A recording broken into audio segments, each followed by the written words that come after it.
네, 안녕하세요. 주식은 역시 기리기리세 기리스입니다. 안녕하세요, 기름들. 어제 미국 증시가 상승을 하다가 갑자기 고꾸라진 걸 확인할 수 있었는데 오늘 우리나라는 나름 잘 버티는 모습을 나타내고 있습니다. 오늘의 경제 뉴스 빠르게 확인해보도록 할게요. 같이 공부하시죠. 렛츠 기릿!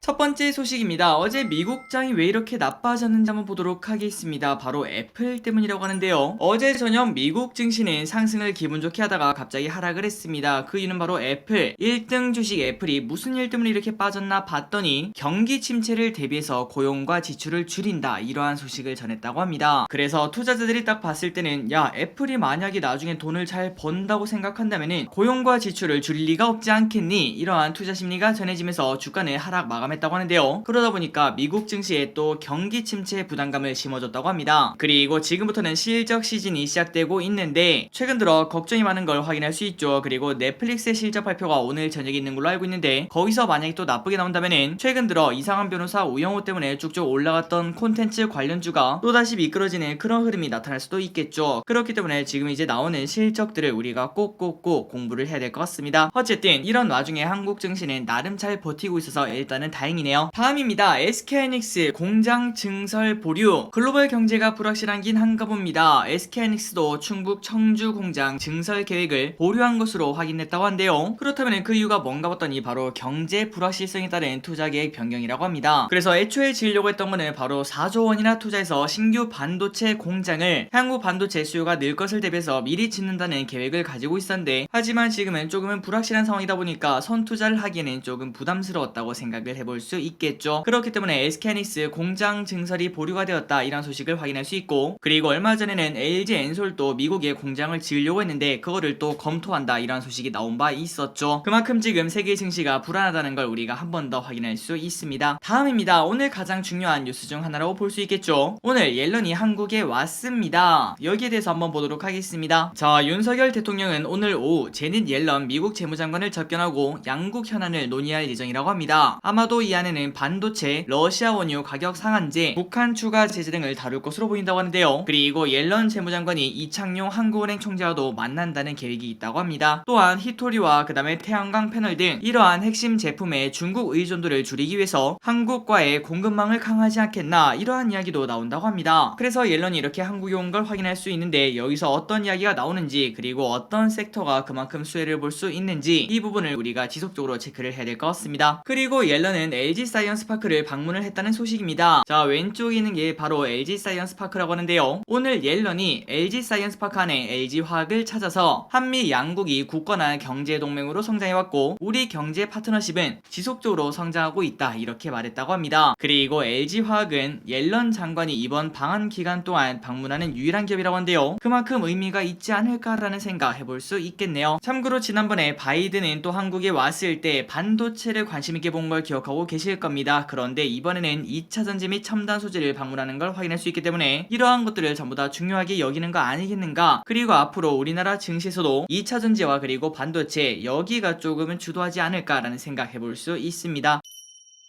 다음입니다. 중요한 거는 한미 통화 스와프. 아마도 기름들 중에서도 이러한 생각을 하고 계신 분이 계실 겁니다. 야, 이번에 옐런이 방한했는데 한미 통화 스와프 이야기가 나오지 않을까? 저끼리 또 분명 그런 생각을 가지고 있는데요. 이처럼 많은 투자자분들이 이번에 한미 통화 스와프 좀 나왔으면 좋겠다라고 말씀하신 분들이 많으실 것 같습니다. 자, 그런데 아마도 많은 분들이 야, 통화 스와프 근데 뭔지는 알아. 그거 하면 환율이 안정된다며. 하지만 정확한 의미는 아마도 많이들 모르실 것 같은데요. 거기에 대해서 조금만 설명드리도록 하겠습니다. 통화 스와프란 무엇인가? 통화 교환이라는 형식을 이용해서 단기적인 자금 융통을 행하기로 하는 계약입니다. 그러니까 급격한 환율 변동이 일어날 때 자국 화폐를 주고 미리 정해놓은 환율로 빌려오는 것, 이게 진짜 중요하다고 볼 수 있겠죠. 그러니까 예를 들어 그냥 극단적으로 환율이 1,500원까지 치솟았다고 생각을 해보도록 하겠습니다. 하지만 이러한 통화 스와프를 통해서 1,300원에 교환을 할 수 있다면은 그만큼 안정감이 생긴다고도 생각을 해볼 수 있겠죠. 그러니까 정말 심플한 심플하게 통화 스와프는 안정감을 주는 통화 교환 시스템이라고 생각하시면 될 것 같습니다. 2008년에 한 바 있었고, 그리고 코로나가 터졌을 때 그때 한 바 있었죠. 또한 효과는 엄청났다고 합니다. 환율이 바로 반응을 할 정도로 효과가 짱짱이었고, 그렇기 때문에 이번에도 1300 얼마 여기까지 올라간다고 하는데 지금 같은 타이밍에 좀 필요하지 않나라는 기대감 조금은 가질 수 있겠죠. 그런데 통화 스와퍼에 대한 기대감은 분명 가질 수 있습니다. 하지만 실제로 일어날지는 조금은 잘 모르겠다라고 말할 수 있는데요. 그 이유는 심플합니다. 지금 현재 상황이 조금 안 좋긴 합니다. 하지만 우리가 2008년 그리고 코로나 그때보다 아니면은 그때에 준할 만큼 심각한가요? 아마도 아니올시다 라는 대답을 할 수밖에 없겠죠. 그렇기 때문에 조금 더 상황이 나빠지지 않는 이상 아마도 통화 스와프는 막연한 기대감만 조금 존재하지 않을까라는 생각은 해볼 수 있습니다. 어쨌든 이러한 예상을 뚫고 이번에 이런 이야기가 나오면은 당연히 굿이라고 볼 수 있겠죠. 다음입니다. 환미 통화 스와프가 나오지 않아도 환율이 잠잠해진다는 이야기가 나왔다고 하는데요. 한번 읽어보도록 할게요. 환율은 언제 잠잠해지나요? 자, 환율 때문에 탈모가 오는 중입니다. 아마도 많은 기분들이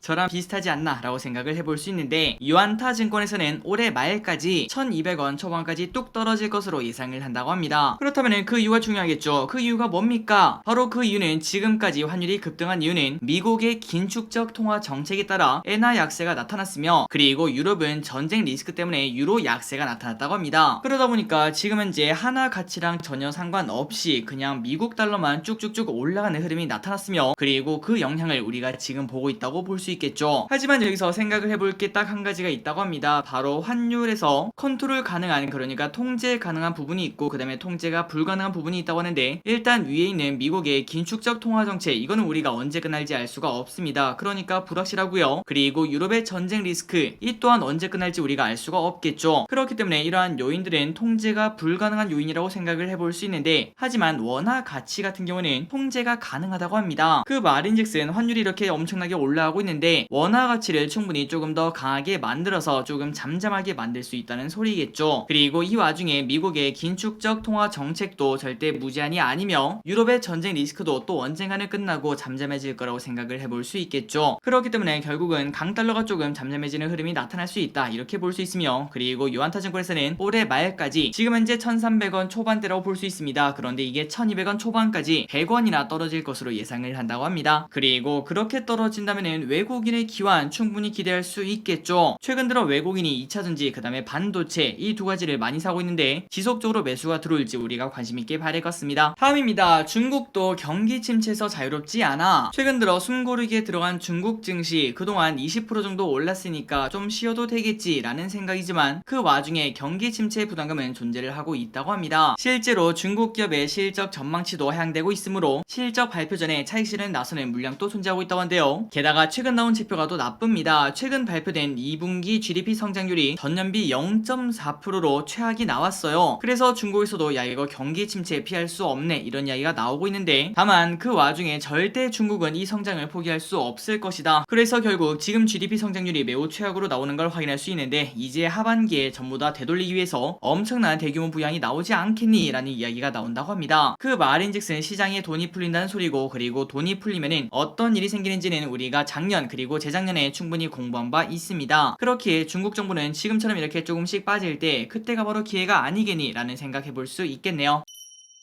다음 소식입니다. 국제유가 또 100달러 돌파. 지난주 조 바이든 대통령이 망신을 당해서 그럴까요? 결국 또다시 국제유가는 잠잠해지다가 또다시 100달러 위로 올라간 걸 확인할 수 있다고 합니다. 그러한 영향으로 또 몇몇 주주분들은 기분이 좋은 하루라고 볼 수 있겠네요. 오늘은 유가 상승 수혜주가 좋은 흐름을 나타냈습니다. 그래서 우리가 지금 이제 중요한 거는 앞으로 유가가 도대체 어떻게 되는 거니, 여기에 대해서 예측을 좀 해봐야 될 것 같은데요. 하지만 유가 같은 경우는 우리가 쉽게 예측하기가 조금 어렵고, 일단 우리가 그냥 대략적으로 봤을 때는 고유가 시대는 계속 지속이 될 것이고, 그 안에서 100달러 위에서 노냐 아니면 100달러 아래서 노냐, 이 부분이 중요하다고 볼 수 있겠죠. 그렇다면 지금부터 또 시작되는 몇몇 이벤트를 통해서 앞으로의 전망이 또 결정이 될 것 같은데, 어떠한 뉴스를 봐야 되니? 라고 물어봤더니 바로 오는 21일 그리고 다음 달 3일에 열리는 오펙 회담이 중요하다고 합니다. 또한 21일 딱 이틀밖에 남지 않았네요. 그때는 노르트 스트림 가동이 재개될 것으로 현재 예상을 한다고 하는데, 얼마 전에 수리인가요 아니면 점검인가요? 어쨌든 그러한 이유 때문에 가동을 중단을 했었는데 있었는데 과연 21일날 약속대로 재가동을 할 수 있을지, 여기서 또 다른 돌발 행동이 나오지 않을지, 이런 것들을 관심있게 봐야 된다고 합니다. 다음입니다. 올해 IPO가 무려 78개. 개인적으로 공모주가 나오면은 저 기릿이 가끔 약간 귀차니즘이 있을 때 강제로 공부도 할 수 있고, 그리고 공모주를 통해서 치킨도 먹을 수 있어서 저 기릿은 개인적으로 매우 좋아하고 있습니다. 그렇기 때문에 저 기릿은 항상 일주일에 한 개 아니면 두 개씩은 꾸준히 있었으면 좋겠다라는 생각을 내심 가지고 있는데요. 그래서 올해 IPO 예상 기업이 몇 개나 되는가 봤더니 무려 78개나 있다고 합니다. 한 주당 한 개 또는 두 개 이 정도 하면은 뭐 그렇게 많지는 않네 라는 생각을 해볼 수 있는데, 그런데 1년에 78개라고 하니까 뭔가 또 많은 것 같은 그런 기분이 듭니다. 어쨌든 이렇게 많은 기업들이 올해 상장을 한다고 하며, 그리고 올해는 LG엔솔 때문에 공모 규모도 매우 크다고 합니다. 다만 LG엔솔이 매우 압도적이기 때문에 작년처럼 엄청나게 많은 자금이 들어온다 라고 말하기는 조금 어렵다고 합니다. 그리고 앞으로 대여급들은 뭐가 있는가 봤더니 현대오일뱅크, 마켓컬리, K뱅크, 이러한 기업들이 상장 예정이라서 공모주 열풍이라고 말하기는 조금 어렵겠죠. 공모주 바람은 아마도 계속 불어오지 않겠나라는 예상을 해볼 수 있다고 합니다. 지속적으로 계속 같이 공부해보도록 할게요. 다음입니다. 이 투자 아이디어는 꽤나 맞는 말이다 라는 생각을 했습니다. 한번 보도록 할게요. 이 주식이 매수 적기 신한금토의 리포트를 보자면은 주가는 기업 이익에 대해서 3개월에서 4개월 정도 앞선다고 합니다. 우리가 예전에 한번 공부를 했었죠. 항상 주가는 실적을 6개월 정도 앞서 나간다. 그 내용을 여기서 확인할 수 있는데, 그런데 그 말을 다시 말하자면은 보통 주가가 10% 정도 하락을 한다면은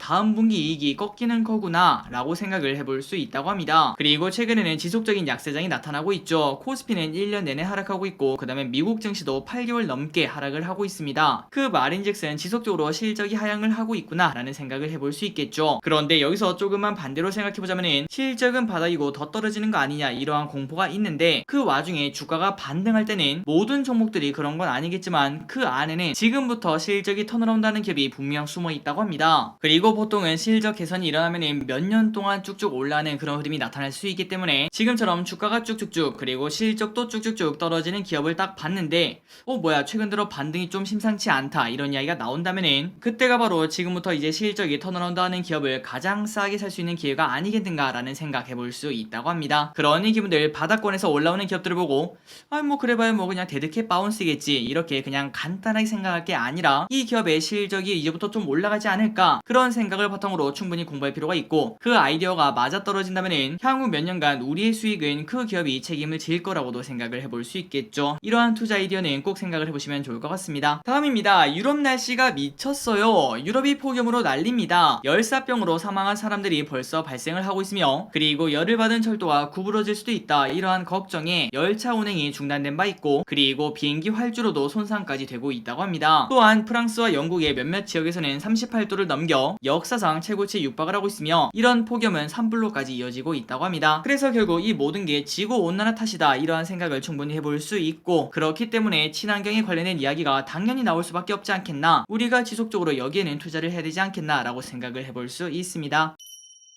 다음입니다. 우리나라 자동차 산업이 좋다는 이야기가 나왔습니다. 그리고 참고로 이번주에 현대차, 기아의 실적 발표가 있으며, 그리고 최근 들어 외국인의 매수가 들어오는 것도 확인할 수 있죠. 그 말인즉슨 실적이 꽤나 괜찮지 않겠나 라고 예상을 해볼 수 있을 것 같은데, 한번 이 뉴스도 이어서 보도록 하겠습니다. 자, 아직도 차량용 반도체 부족으로 인해서 자동차 생산에 좋지 않은 흐름이 나온다고 합니다. 그런데 그 와중에 한국은 오히려 좋다고 하는데요. 그 이유가 뭔가요? 라고 물어봤더니, 유진투자증권에서는 7월 세 번째 주 생산 차질 물량은 전주 대비 10만 대 이상 증가를 했다고 합니다. 그러니까 지금 현재 전 세계의 자동차 생산 상황이 좋지 않다는 소린데, 그 와중에 한국과 중국은 안정적으로 생산을 하고 있다고 합니다. 그 말인즉슨 우리는 현재 조금씩 앞으로 가고 있는, 그러니까 걸어서 앞으로 가고 있는데, 다른 글로벌 기업들이 에스컬레이터를 타고 뒤로 떨어지는 걸 확인할 수 있기 때문에 우리는 상대적으로 앞서 나간다고 생각을 해볼 수 있겠죠. 그렇기 때문에 우리나라 자동차 산업은 그러한 수혜를 충분히 볼 수 있다는 의견이 나온다고 합니다. 다음입니다. 누가 봐도 상승 차트라고 볼 수 있겠죠. 왼쪽을 보시면